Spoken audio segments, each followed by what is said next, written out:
नमस्कार, बहुत बहुत स्वागत है आपका। मैं हूं आपके साथ ऋतु ज्ञानवानी। आप देख रहे हैं न्यूज़ 18 का डिजिटल प्लेटफॉर्म। भारत अपनी एलपीजी ज़रूरतों का एक बहुत बड़ा हिस्सा आयात करता है।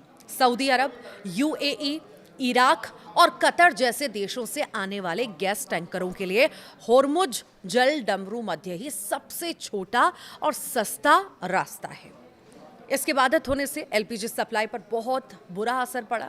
ईरान ने होर्मुज को पूरी तरह खोलने की घोषणा कर दी है।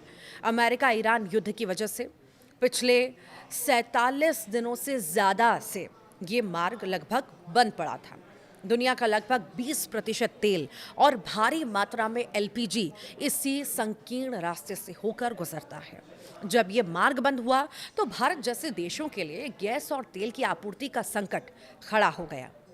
शुक्रवार को ईरान द्वारा इस जल मार्ग को फिर से खोलने की आधिकारिक घोषणा के बाद अब सवाल ये उठ रहा है कि क्या भारत में एलपीजी सिलेंडर की कीमतों में गिरावट आएगी। देखिए, भारत अपनी एलपीजी ज़रूरतों का एक बहुत बड़ा हिस्सा आयात करता है। सऊदी अरब हो, यूएई, इराक और कतर जैसे देशों से आने वाले गैस टैंकरों के लिए होर्मुज जल डमरू मध्य ही सबसे छोटा और सस्ता रास्ता है। और ये मार्ग बंद होने के कारण न केवल आपूर्ति में देरी हुई, बल्कि रिफाइनरियों और वितरकों को कम स्टॉक के साथ काम करना पड़ा। एलपीजी की किल्लत होने पर सरकार ने घरेलू गैस सिलेंडर के दाम भी बढ़ा दिए थे। होर्मुज के खुलने से तुरंत गैस के दाम में कटौती होगी, ऐसी संभावना नहीं है। देखिए, इसका कारण यह है कि भले ही होर्मुज खुल गया हो, लेकिन एलपीजी सप्लाई जल्दी ही युद्ध पूर्व स्तर पर नहीं आएगी। इसका कारण है कतर के रास लफान स्थित प्रमुख गैस उत्पादन केंद्र पर ईरान द्वारा किए गए हमले। इन हमलों ने कतर की कुल 17% एलएनजी निर्यात क्षमता को पूरी तरह से ठप कर दिया है। क्षतिग्रस्त बुनियादी ढांचे की मरम्मत में 3 से 5 साल का समय लग सकता है, जिसका मतलब है कि वैश्विक बाजार में हर साल लगभग 1.25 करोड़ टन एलएनजी की भारी कमी बनी रहेगी।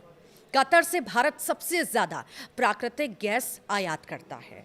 होर्मुज फिर से खोलना महत्वपूर्ण क्यों है, देखिए ये आप जान लीजिए। होर्मुज के खोलने से वैश्विक ऊर्जा परिवहन पर दबाव कम होगा, शिपिंग मार्ग अब सामान्य हो सकेंगे, यात्रा समय जो है घटेगा और बीमा लागत में भी कमी आने की उम्मीद है। वैकल्पिक मार्गों के कारण जो अतिरिक्त खर्च बढ़ गया था वो भी कम हो जाएगा। इससे भारत की ऊर्जा कंपनियों की आयात लागत कम होगी और घरेलू ईंधन कीमतों पर दबाव कम हो सकता है।